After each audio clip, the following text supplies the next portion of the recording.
அனைத்து புகழும் வல்லவன் அல்லாஹு ஜல்ல சுப்ஹானஹு வ தஆலாவுக்கே உரித்தாகட்டும். ஸலவாத்தும் ஸலாமும் எங்கள் தூதர் கண்மணி நாயகம் முஹம்மது முஸ்தபா ஸல்லல்லாஹு அலைஹி வஸல்லம் அவர்கள் மீதும், அவர்களை துயர்ந்தவர்கள் துயரக்கூடியவர்கள் ஏனையவர்கள் மீதும் என்றென்றும் உண்டாவதாக. புனித ஜும்மா கடமையை நிறைவேற்றும் முகமாக அல்லாஹுவின் வீடாகிய பள்ளிவாசலில் ஒன்றுகூடும் இருக்கக்கூடிய அல்லாஹ்வின் நல்லடியார்களே, இந்த உலகத்துடைய வாழ்க்கை கொஞ்ச நாள் வாழ்க்கை, ஆகிரத்துடைய வாழ்க்கை முடிவில்லாத வாழ்க்கை, நிச்சயமான வாழ்க்கை, ஹக்கான வாழ்க்கை, உண்மையான வாழ்க்கை. இந்த உலகத்திலே தேடக்கூடிய காசி பணங்கள், பட்டம் பதவிகள், சொத்து சுகங்கள் அனைத்தும் ஒரு நாள் எம்மை விட்டும் போய்விடும், அல்லது அவைகளை வைத்துவிட்டு திடீரென்று போக வேண்டிய ஒரு நிலைமை ஏற்படும். ஒரு நேரம் வரும், அந்த நேரத்திலே டாக்டரும் கைவிட்டு விடுவார்.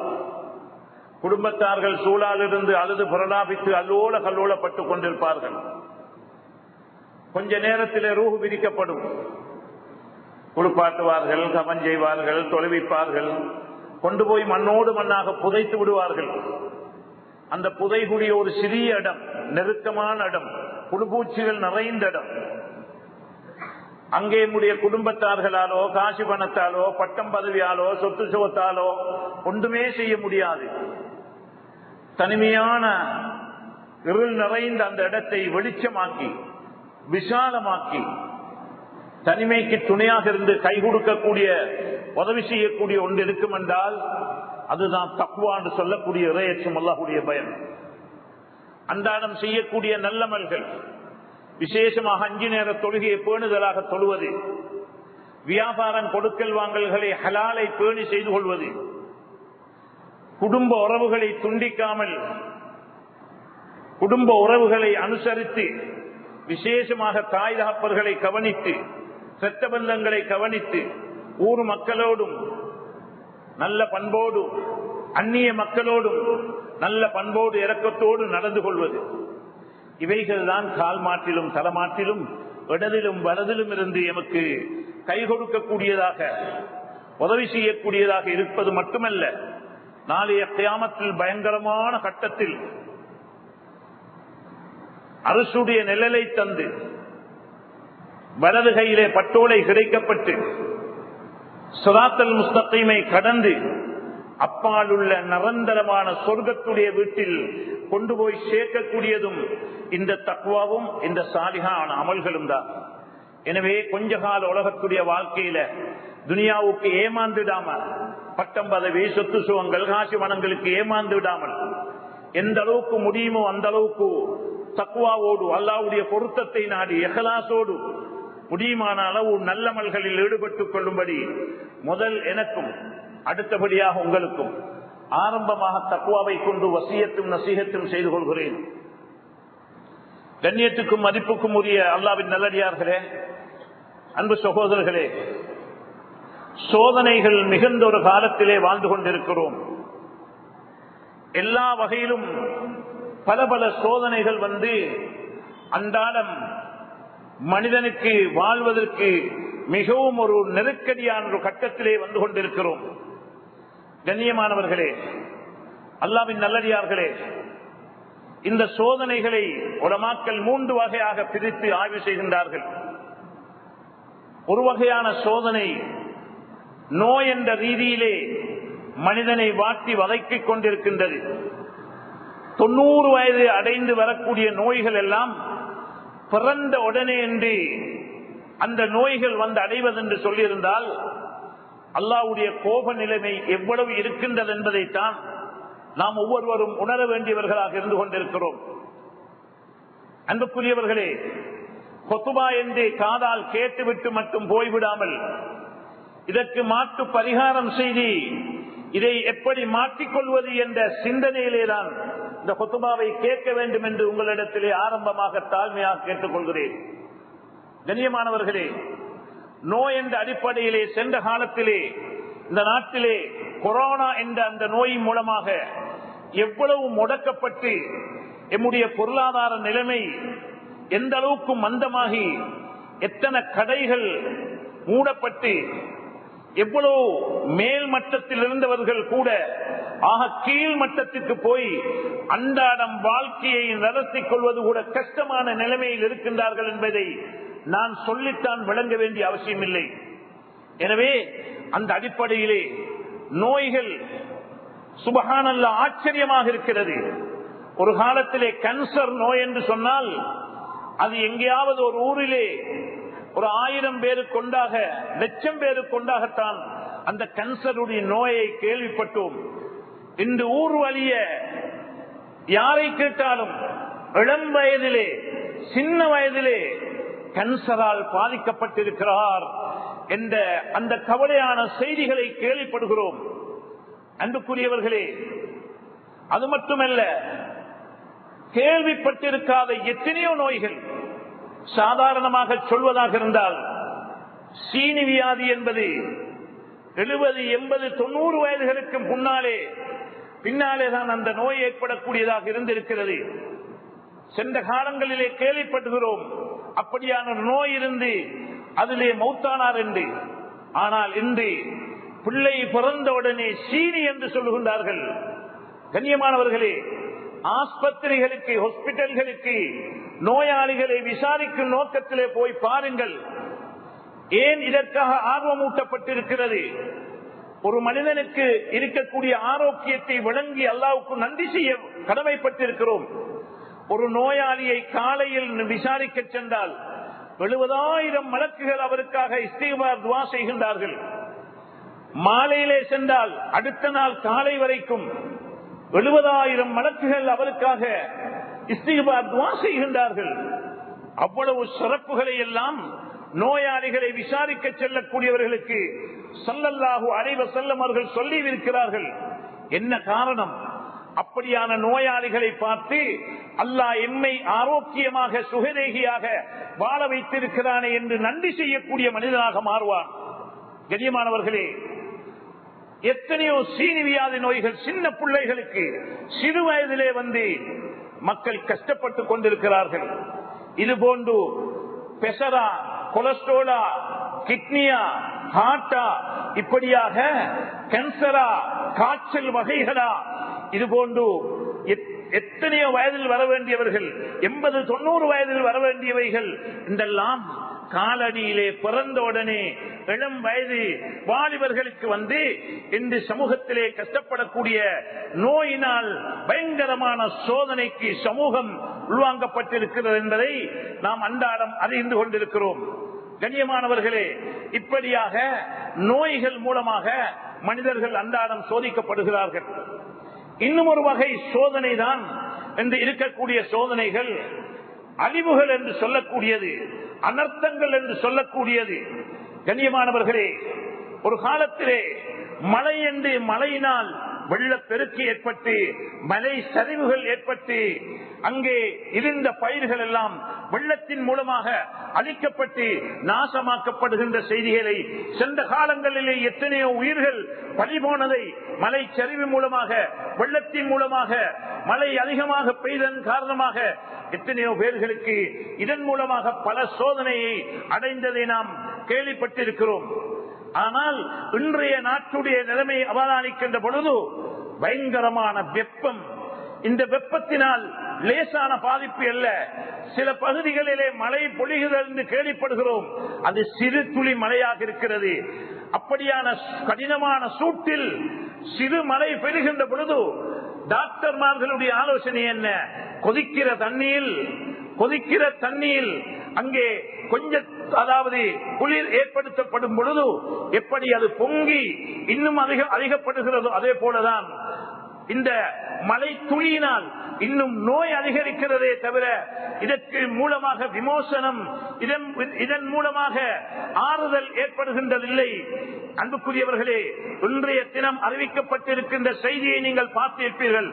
வட பகுதிகளிலே, வவுனியா, யாழ்ப்பாணம் போன்ற பகுதிகளிலே கடினமான வெப்பம் ஏற்படும் என்றும் அதை கொண்டு பாதுகாப்பு தேடிக்கொள்ளுங்கள் என்றும் அரசாங்க அறிவித்தல் அறிவிக்கப்பட்டிருக்கின்ற செய்தியை கேள்விப்பட்டிருப்பீர்கள். கண்ணியமானவர்களே, அது மட்டுமல்லாமல் எல்லா பகுதிகளிலும் இந்த வெப்ப உஷ்ணத்தின் காரணமாக தேயிலை தோட்டங்கள் கூட அழிக்கப்படுகின்ற நிலைமைகள், விவசாய பூமிகள், ஏராளமான ஆயிரக்கணக்கான நெல் விவசாய பூமிகள், அங்கே அந்த விவசாயம் பாழடைந்து போகின்ற நிலைமை, இல்லாமல் அழிந்து கொண்டு போகின்ற நிலைமை கேள்விப்பட்டிருப்பீர்கள். தென்னை மரங்கள் அப்படியே வாடி வதங்கி அந்த தேங்காய் இல்லாமல் அந்த மரங்கள் சாகக்கூடிய நிலைமை ஏற்பட்டுக் கொண்டிருக்கிறது. கண்ணியமானவர்களே, ரப்பர் மரங்களிலே கூட அந்த ரப்பர் பால் வராமல், தண்ணி இருந்தால் தான் அது ரப்பர் வழியாகும், அந்த ரப்பர் வராமல், பால் வராமல் வட்டி கிடக்கின்றது.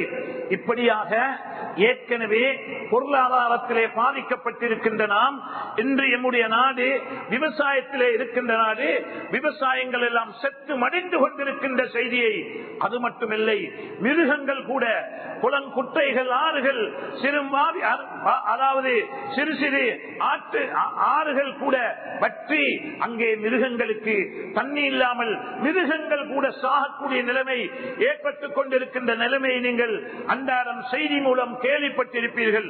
மிருகங்களும் செத்து போகிறது, மனிதனுக்கும் வாழ்வது கஷ்டமாகிறது, பயிர்கள் அழிக்கப்பட்டுக் கொண்டிருக்கிறது.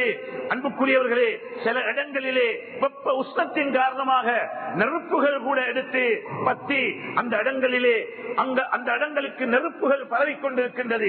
இப்படியான ஒரு நிலைமை நாட்டிலே ஒரு பயங்கரமான நிலைமை ஏற்பட்டுக் கொண்டிருக்கின்றது. எனவே இப்படியான சோதனைகள், ஒரு காலம் மழை வந்தால் மழை மூலமாக அளிக்கப்படுகிறது, மழை இல்ல வெப்பத்தின் மூலமாக எத்தனையோ பாரிய நஷ்டம் ஏற்பட்டுக் கொண்டிருக்கின்ற நிலைமையிலே தான் இன்று நாம் இருந்து கொண்டிருக்கிறோம்.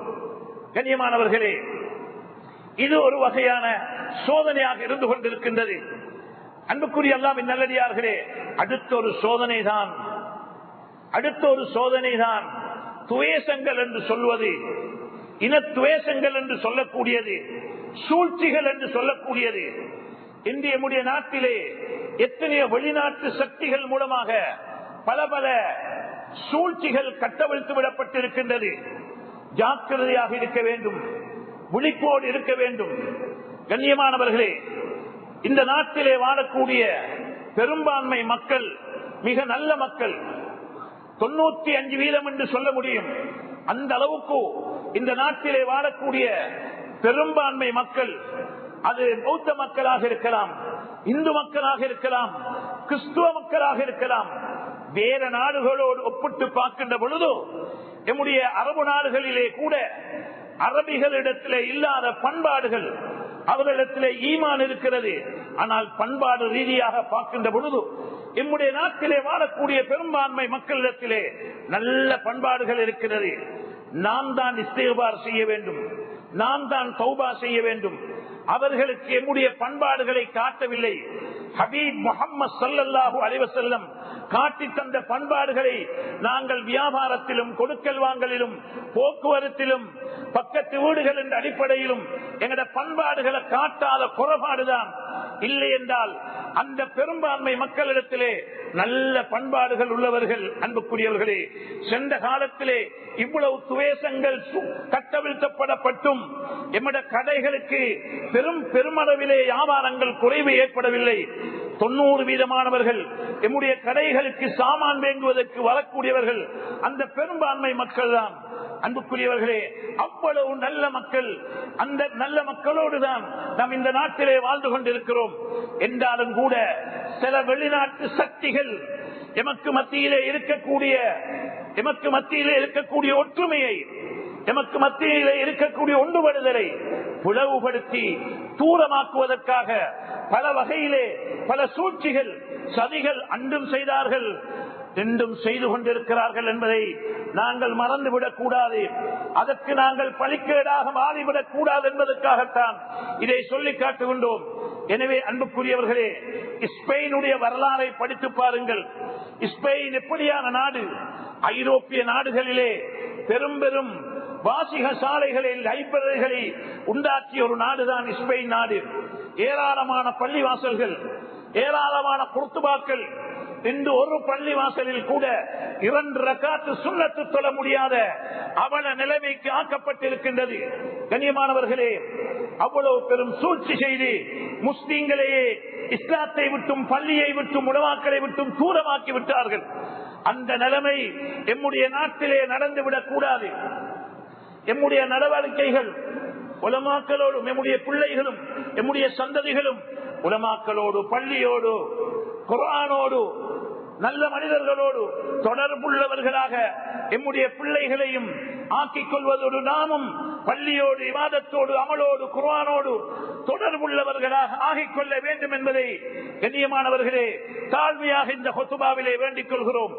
எனவே ஏராளமான சூழ்ச்சிகள் இன்று நடைபெற்றுக் கொண்டிருக்கின்றது. இஸ்லாத்தை விட்டும் தூரமாகுவதற்காக, பள்ளியை விட்டும் தூரமாகுவதற்காக, குர்ஆனுடைய சட்டதிட்டங்களை விட்டும் தூரமாகுவதற்காக, ஹபீப் ஸல்லல்லாஹு அலைஹி வஸல்லம் வாழ்க்கை முறைகளை விட்டும் தூரமாகுவதற்காக பயங்கரமான சூழ்ச்சிகள் நடைபெற்றுக் கொண்டிருக்கிறது என்பதை நாம் உள்ளத்திலே ஆழமாக பதிய வைக்க வேண்டும். எனவே அன்புக்குரிய அல்லாஹ்வின் நல்லடியார்களே, இந்த சூழ்ச்சிகள் ஏன் அவர்கள் செய்கின்றார்கள், என்ன காரணத்தினாலே செய்கின்றார்கள் என்பதை நான் சொல்லித்தான் நீங்கள் விளங்க வேண்டிய அவசியம் இல்லை. இஸ்லாம் ஒரு சிறந்த மார்க்கம், இஸ்லாம் ஒரு அழகான மார்க்கம், அழகான வழிகாட்டல். இஸ்லாத்தை படித்து குர்ஆனை படித்துவிட்டு ஹபீப் ஸல்லல்லாஹு அலைஹி வஸல்லம் ஹதீஸை படித்துவிட்டு ஆயிரக்கணக்கான மக்கள் இஸ்லாத்தின் பக்கம் புகுந்து கொண்டிருக்கிறார்கள். விளங்கி படித்து இஸ்லாத்துக்கு வருகின்றார்கள். ஆனால் கவலையான செய்தி, பரம்பரையான முஸ்லிம் ஆகிய எம்மிலே எத்தனையோ பேர் சகோதரர்களுக்கு இஸ்லாத்தை பத்தி கேட்டா, இஸ்லாத்தினுடைய அடிப்படை கடமை கோட்பாடுகளை கேட்டால் மாற்று மதத்தவர்களுக்கு தெளிவுபடுத்தக்கூடிய அறிவு எம்மிடத்திலே இல்லாமல் இருக்கிறது. குறைஞ்சபட்சம் முழுக்குடைய வரலும் தெரியாதவர்கள் எத்தனையோ பேர்கள், குறைந்தபட்சம் உழுவுடைய வரலும் தெரியாது, தொழுகிற வரலும் தெரியாது, ஃபாத்திஹா சூரத்து சரியா பாடம் இல்ல. ஆனால் பல எத்தனையோ லாங்குவேஜ்கள் பட்ட படிப்புகளை சுமந்திருக்கிறோம். அடிப்படை இஸ்லாத்துடைய விடயங்கள் கூட தெரியாத, அதை படித்துக் கொள்ள வேண்டும் என்ற முயற்சியில இல்லாமல் இருக்கின்ற எத்தனையோ சகோதரர்கள். அன்புக்குரியவர்களே, அந்த அடிப்படையிலே சூழ்ச்சிகள் ஏராளம் நடந்து கொண்டிருக்கிறது. மாற்று கொள்கைகளை எம்முடைய புகுத்தி எம்முடைய ஈமானை இல்லாமல் ஆக்குவதற்கு எத்தனையோ சதித்திட்டங்கள் புகுந்து கொண்டிருக்கிறது, முயற்சி எடுத்துக் கொண்டிருக்கிறது. எனவே 3 வகையான சோதனைகளை சொல்லி காட்டினேன். ஒரு வகையான சோதனை, நோய் என்ற ரீதியிலே பயங்கரமான பாதிப்புக்குள்ளாகி கொண்டே போய்கொண்டிருக்கிறார்கள். அன்றாடம் அந்த பாதிப்புகள் எம்முடைய கவனையினத்தாலும் எம்முடைய சாப்பாட்டு சிஸ்டங்கள் சாப்பாட்டு முறைகளினாலும் பாதிக்கப்பட்டுக் கொண்டிருக்கிறோம். அடுத்த சூழ்ச்சி அனர்த்தங்கள். அன்புக்குரியவர்களே, அது ஒவ்வொரு விதமாக காலத்துக்கு காலம் அனர்த்தங்கள் வந்து கொண்டிருக்கிறது. எனவே நாங்கள் ஒவ்வொருவரும் அந்த அனர்த்தங்களை விட்டும் நாங்கள் பாதுகாத்துக் கொள்வதற்காக என்னென்ன முயற்சிகள் உலகளாவிய மட்டத்தில் செய்யணுமோ அதைகளையும் செய்து கொள்ள வேண்டும். அடுத்ததாக சூழ்ச்சிகள் என்ற அடிப்படையிலே எத்தனையோ வகையான சூழ்ச்சிகள் நடக்கிறது. எனவே இப்படியான அனைத்தும் ஏன் ஏற்படுகின்றது, என்ன காரணம், எதனால் இது வருகின்றது? அன்புக்குரியவர்களே, இதைத்தான் நாங்கள் சிந்திக்க வேண்டும், விளங்க வேண்டும். இதற்குரிய தீர்வைத்தான் நாங்கள் புரிந்து கொள்ள வேண்டியவர்களாக இருக்கிறோம். அன்புக்குரியவர்களே, அல்லாஹ்வுடைய குர்ஆனை முன்வைத்து ஏன் இது ஏற்படுகின்றது என்று பார்க்கின்ற பொழுது அல்லாஹ்வுடைய குர்ஆன் சுருக்கமாக சொல்லிவிடுகின்றது, வமா அஸாபக்கும் மின் முஸீபத்தின் ஃபபிமா கஸபத் ஐதின் நாஸ். அன்புக்குரியவர்களே, உங்களோட ஏற்படக்கூடிய அனைத்து சோதனைகளும், அனைத்து பிரச்சனைகளும், கஷ்டங்களும், நெருக்கடிகளும் எல்லாமே ஏற்படுகின்ற, எதனால் ஏற்படுகின்றது என்றால், அன்புக்குரியவர்களே, உங்களோட கரங்கள் செய்து கொண்டவைதான், நீங்கள் தேடிக்கொண்டவைகள் தான் என்பதை அல்லாஹ்வுடைய குர்ஆன் திட்டவட்டமாக சொல்லி காட்டுகின்றது. அன்புக்குரியவர்களே, ஒவ்வொருவரையும் அவருடைய பாவ செயல்களுக்கு ஏற்ப நாம் பிடித்திருக்கிறோம், சோதித்திருக்கிறோம். சிலர்களுக்கு சில காலங்களிலே பாவ செயல்கள் காரணமாக அல்லாஹு சுப்ஹானஹு வ தஆலா காற்றை அனுப்பி, காற்றின் மூலமாக அங்கே சூறாவளி என்ற அடிப்படையிலே பல சோதனைகள் சென்ற காலங்களிலே ஏற்பட்டிருக்கின்றது. ஒன்றை விளங்கிக் கொள்ள வேண்டும், ஈமான் இல்லாமல் அல்லாஹ்வுடைய கட்டளை எடுத்து வைக்கின்ற பொழுது அல்லாஹ்வை பற்றி சொல்லுகின்ற பொழுது அவர்கள் அதை புறக்கணித்து நடக்கின்ற பொழுது அது வேதனையாக, அது தண்டனையாக ஆறு கூட்டத்துக்கு இறங்கியது போல பெரும் மனிதர்கள் 90 அடி உள்ளவர்கள், லேசானவர்கள் அல்ல, தென்னமரம் போல ஈச்சம்பரம் போல இருப்பார்கள். அன்புக்குரியவர்களே, அவங்களோட மூக்கு எங்கேயாவது செத்து மடிஞ்சிருந்தா மூக்கு ஓட்டல, காது ஓட்டைகள்ல புலி சிங்கம் போன்றவை குடிபுகுந்து குட்டி போட்டு குடிவாழக்கூடிய அளவுக்கு பிரமாண்டமான மூக்கு, பிரமாண்டமான காது, பிரமாண்டமான மனிதர்கள். எங்களை போல உத்தி மனிதர்கள் அல்ல, பிரமாண்டமான மனிதர்கள். அங்கே 7 இரவும்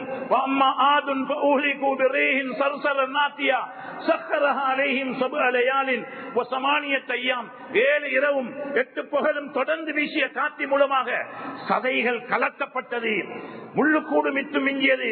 கடைசியாக தினம் வீசிய காத்து முள்ளுக்கூடையும் சேர்த்து கடலிலே கொண்டு போய் எரிந்து விட்டது. இது அல்லாஹ்வுடைய தண்டனை. கலிமாவை ஏற்றுக்கொள்ளல, அல்லாஹ்வை ஏற்றுக்கொள்ளல, அல்லாஹ்வுடைய தண்டனை. அன்புக்குரியவர்களே, எமக்கு வரக்கூடியவைகள் வலநபுலுவன்னக்கும் பிஷைஇம் மினல் கௌஃபி வல்ஜூஇ வனக்ஸின் மினல் அம்வாலி வல்அன்ஃபுஸி வஸமராத். அல்லாஹ் சுப்ஹானஹு வ தஆலா பயத்தை போடுவான், பீதியை ஏற்படுத்துவான். பயம் என்ன நடக்க போகிறதோ தெரியாது. பொருளாதாரத்திலே ஏற்றத்தாழ்வுகள், வியாபாரத்திலே நஷ்டம், நெருக்கடிகள், திடீரென்ற நோய்கள், அன்புக்குரியவர்களே மரணங்கள், இப்படியாக நிலைமைகள் ஏற்பட்டு வியாபாரத்தில் நெருக்கடிகளும் நோய்களும் கஷ்டங்களும் பிரச்சனைகளும் ஏற்படுவது வலநபுலுவன்னக்கும், உங்களை நாங்கள் சோதிக்கிறோம், பிஷைஇம் மினல் கௌஃபி வல்ஜூஇ வனக்ஸின் மினல் அம்வால், இப்படியாக சோதிக்கிறோம் சொல்லிவிட்டு அல்லாஹ் சொல்லுகிறான். அன்புக்குரியவர்களே, பொறுமையாளர்களுக்கு அல்லாஹ்வுடைய சுவச்செய்தி, பொறுமையாக இருந்து அவர்கள் அதற்கு என்ன செய்ய வேண்டும் என்பதை, இப்படியான சோதனைகளை விட்டும் பாதுகாக்க என்ன நடவடிக்கை ஏற்க வேண்டும் என்பதை விளங்கி நடவடிக்கை எடுக்கும் பொழுது அல்லாஹ்விடத்திலே இருந்து அவர்களுக்கு கைதுகள் ஏற்படுகிறது. வலனுதீகன்னஹும் மினல் அஸாபில் அத்னா தூனல் அஸாபில் அக்பரி லஅல்லஹும் யர்ஜிஊன். நாளைய கியாமத்திலே சூரியன் தலைக்கு மேலால் கொண்டு வந்து வைக்கப்படும், ஒரிஜினல் பக்கம் வைக்கப்படும். 9,30,00,000 மைல்களுக்கு அங்காலே இருக்கக்கூடிய சூரியனுடைய உஷ்ணம் தாங்கிக் கொள்ள முடியாது என்றால் நாளை கியாமத்தில நிழலே இருக்க மாட்டாது, தண்ணி இருக்க மாட்டாது, தத்தளிப்பார்கள். பயங்கரமான கட்டம். அப்படியான கட்டத்தை எல்லாரும் முன்னோக்கி கொண்டிருக்கிறோம், வரத்தான் போகுது நிச்சயமாக.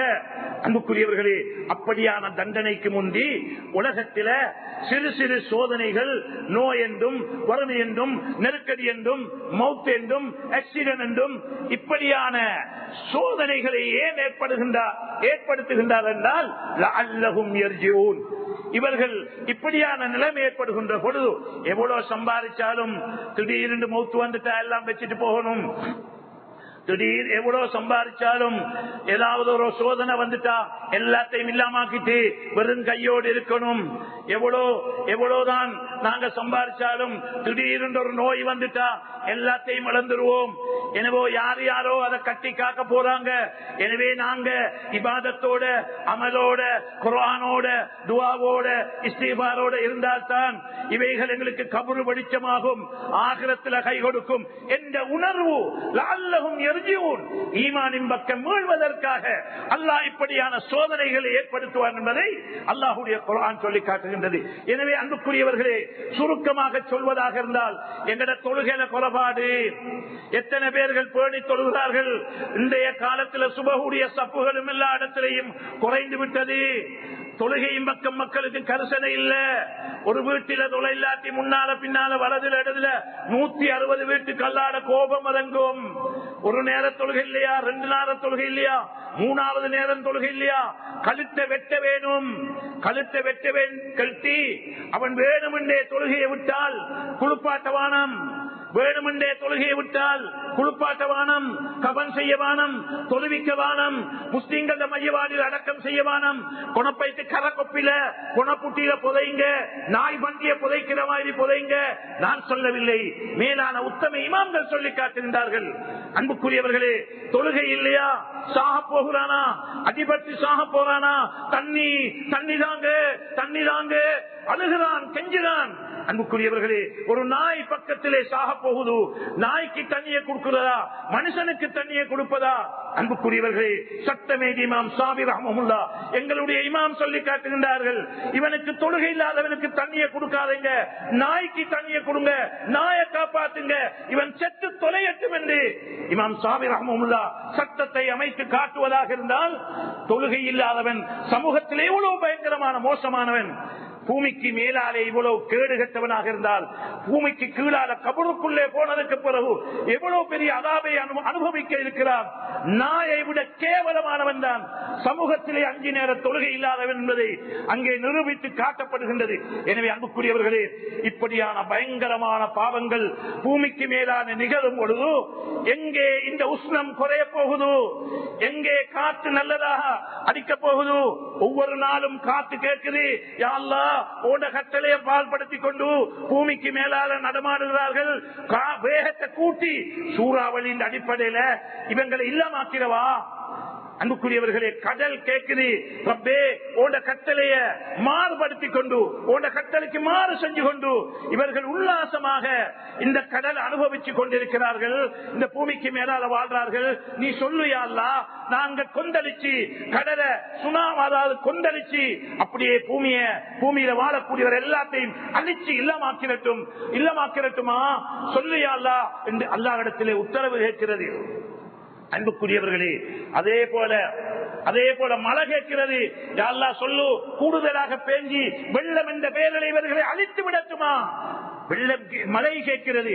அதே போல சூடு கேட்கிறதோ தெரியாது, யா அல்லாஹ் சொல்லுடி, இவர்கள் எல்லாம் மாற்றம் செஞ்சு கொண்டிருக்கிறாங்க, தொழுகை இல்லாம ஓட கட்டளையை பால்படுத்தி கொண்டிருக்கிறாங்க, பட்டியல முங்கி இருக்கிறாங்க, ஹராமான ஏமாத்தி வியாபாரங்கள் செய்றாங்க.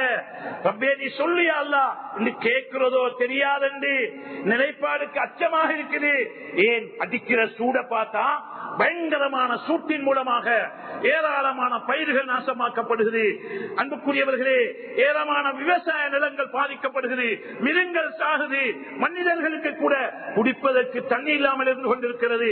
எப்போ ஜக்காத்து சரியாக கொடுபடாமல் இருக்குமோ, ஜக்காத்து எப்பொழுது தடை செய்யப்படுமோ, ஜக்காத்து ஏழை மக்களுக்கு கொடுக்க வேண்டிய ஹக்குகளை கணக்கு பார்த்து கொடுக்காமல் இருப்பார்களோ, அந்த நேரத்திலே தான் ஸல்லல்லாஹு அலைஹி வஸல்லம் சொன்னார்கள், மழை தடைபட்டு விடும், மழை குறைஞ்சிரும்.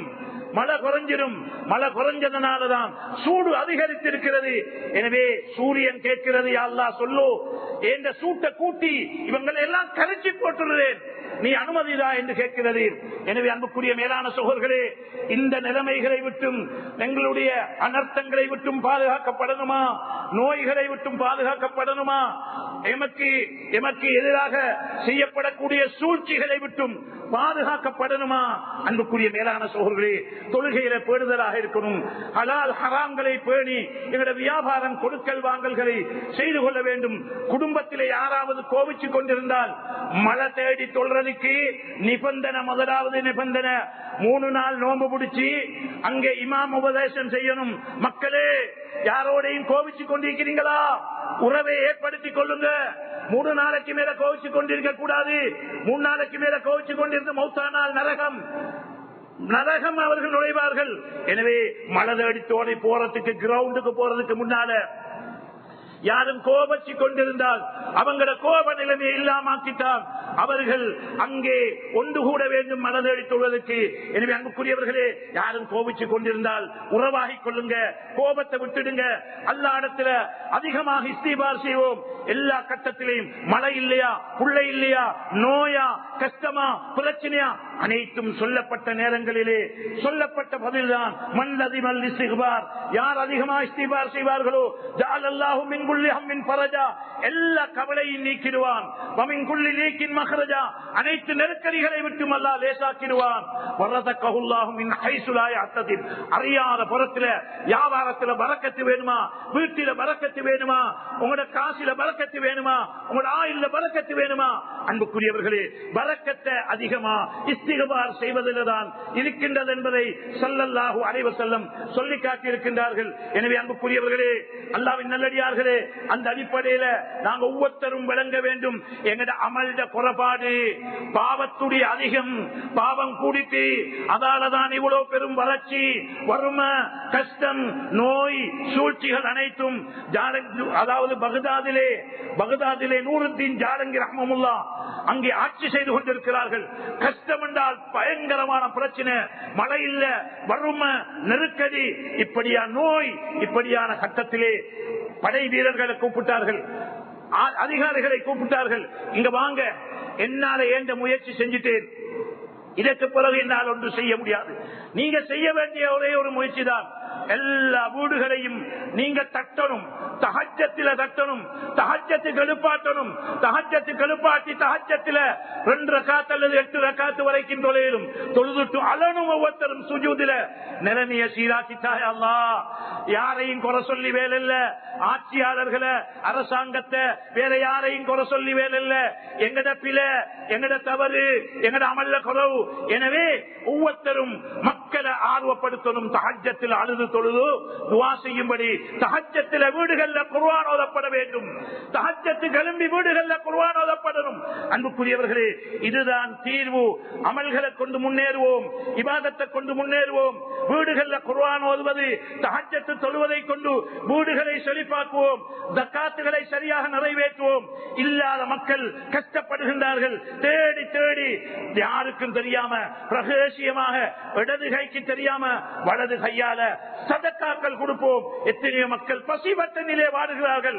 ஒரு சில மக்கள் பெரும் பெரும் ஹோட்டல்களிலே 5 ஸ்டார் 7 ஸ்டார்களிலே தன்னுடைய திருமண வைபவங்களை நடத்துகின்றார்கள். அன்புக்குரியவர்களே, அப்படியாக நியத்து வைத்திருக்கின்றவர்கள் அவைகளை கேன்சல் பண்ணுங்க. அவங்க சிறிய மட்டத்தில் உங்களோட திருமணம் நடத்துங்க. எத்தனையோ மக்கள், ஏழை மக்கள் சாப்பிட இல்லாம, தொழில் செய்ய வசதி இல்லாம அவர்கள் கஷ்டப்படுகிறார்கள், படிப்புக்கு வசதி இல்லாம கஷ்டப்படுகிறார்கள். கேம்பஸ் போனவங்களும் யூனிவர்சிட்டி போனவர்களும் அதை கைவிட்டுட்டு வராங்க. அங்க சல்லி கட்டுறதுக்கு மெஸ்ஸுக்கு சல்லி கட்ட இடம் இல்லாம. எனவே இப்படியான நிலைமையில் இருக்கக்கூடிய நேரத்தில் பெரும் பெரும் ஹோட்டல்கள்ல பணத்தை நாசமாக்கி அங்கே திருமணங்கள் செய்யக்கூடியவர்கள் உங்களுடைய நிலைப்பாடுகளை மாற்றி அல்லாஹ்வுக்காக வேண்டி ஏழை மக்களுக்கு உதவி செய்வது, மக்களுக்கு, அதாவது மக்களுக்கு என்னென்ன உதவிகள் தேவையோ அதைகளுக்கு சதக்காக்களை கொடுத்து அவர்களுக்கு உதவி செய்வது, ஜக்காத்துகளை சரியாக நிறைவேற்றது. பார்த்தால் ஜக்காத்தை கொடுக்கிறாங்கல்ல, பெரும் பெரும் லட்சக்கணக்கு வீணான செலவுகள் செலவழித்துக் கொண்டிருக்கிறாங்க. எனவே அன்புக்குரியவர்களே, தஹஜ்ஜத்தை நிறைவேற்றுவோம், சுன்னத்தான தொழுகைகளை தொழுவோம், தஹஜ்ஜத்திலே விசேஷமாக துஆ கேட்போம், 5 நேர தொழுகை பேணுதலா தொழுவோம், வியாபாரங்களை ஹலாலாக பேணி செய்து கொள்வோம், குடும்ப உறவுகளை சேர்ந்து நடப்போம். அன்புக்குரியவர்களே, அதிகமாக தான தர்மங்கள் செய்வோம், அதிகமாக இஸ்திக்பார் செய்வோம். இந்த நிலைமை சீராகுமா? எல்லோரும் இஸ்திக்பாரில் ஈடுபடுவோம்.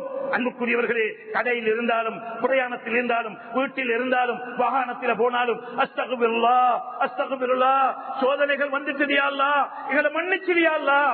அதனால இஸ்திக்பார்கள் அதிகமாக்கிக் கொள்வோம். அதை கொண்டு அல்லாஹ் நல்ல நிலைமைகளை ஏற்படுத்தி அல்லாஹ் சுப்ஹானஹு வ தஆலா பொருளாதார வளமுள்ள ஒரு நாடாக, நோயற்ற தேக ஆரோக்கியம் உள்ள ஒரு நாடாக, ஒரு தக்வா உள்ள அமல் உள்ள ஒரு நாடாக அல்லாஹ் எம்மை கபூல் செய்து கொள்வானாக. ஒரு சிறந்த ஒரு சமூகமாக, ஒரு தக்வா உள்ள ஒரு சமூகமாக எங்களோட சமூகத்தை உருவாக்கி தருவானாக. எங்களோட சமூகத்துக்கு என்னென்ன சூழ்ச்சிகள் வர இருக்கின்றதோ அத்தனை சூழ்ச்சிகளை விட்டும் பாதுகாக்கப்பட்டு ஒரு சிறந்த சமூகமாக வாழ்வதற்கு வல்லவன் அல்லாஹ் அருள் புரிவானாக. எங்களோட பாவங்களை மன்னிச்சிடு ரப்பே, எங்களை பொருந்திக் கொள்ளு நாயனே, நாயனே ரப்பே ரஹ்மானே. ஒரு சிலர்கள் பாவம் செய்வதனால எல்லாரையும் தண்டிச்சாதே அல்லாஹ், சோதிச்சாதே அல்லாஹ். எத்தனையோ ஊர்கள், எத்தனையோ மிருகங்கள் கஷ்டப்படுகிறது அல்லாஹ். மிருகங்களுக்காக வேண்டியாவது மழையை இறக்கி வச்சிருயா அல்லாஹ் ரப்பே ரஹ்மானே. மிருகங்களுக்காக வேண்டியாவது மழையை இறக்கி வச்சிருயா அல்லாஹ். கருணை காட்டியா அல்லாஹ், இரக்கம் உள்ள ரப்பே. எங்கள் மீது எங்களுடைய பொருளாதார நெருக்கடிகளை ஏற்படுத்திடாதே அல்லாஹ். நோய்களை தந்து எங்களை சோதிச்சிடாயா அல்லாஹ். ஒரு சோதனைக்கு தகுதியற்றவர்கள் அல்லாஹ், போன்ற சோதனைக்கு தகுதியற்றவர்கள் யா அல்லாஹ். ரப்பே ரஹ்மானே, அனர்த்தங்களை ஏற்படுத்திடாதே அல்லாஹ். சூட்ட குறைச்சி மழையை ஏற்படுத்தி தந்திரியா அல்லாஹ். ரப்பே ரஹ்மானே, கருணையுள்ளவனே, சூழ்ச்சிக்காரர்களுடைய சூழ்ச்சிகளை விட்டும் ஆகப்பெரிய சூழ்ச்சிக்காரன் தான் யா அல்லாஹ் நீ. யா அல்லாஹ், ஓண்ட சூழ்ச்சியை தவிர வேறு யாரும் உன்னை மிகைக்க முடியாது ரப்பே. எனவே யா அல்லாஹ், சூழ்ச்சிக்காரர்கள் எல்லாம் தோல்வடித்து எங்களை பற்றி நல்ல அபிப்பிராயங்களை சூழ்ச்சி செய்ய வரக்கூடியவர்கள் உள்ளத்தில் போட்டு ரப்பே. எங்களோட துஆக்களை கபூல் செய்ய அல்லாஹ். யா அல்லாஹ், கடைசி மௌத்தை கலிமாவுடன் ஆக்கி தந்திரியா அல்லாஹ்.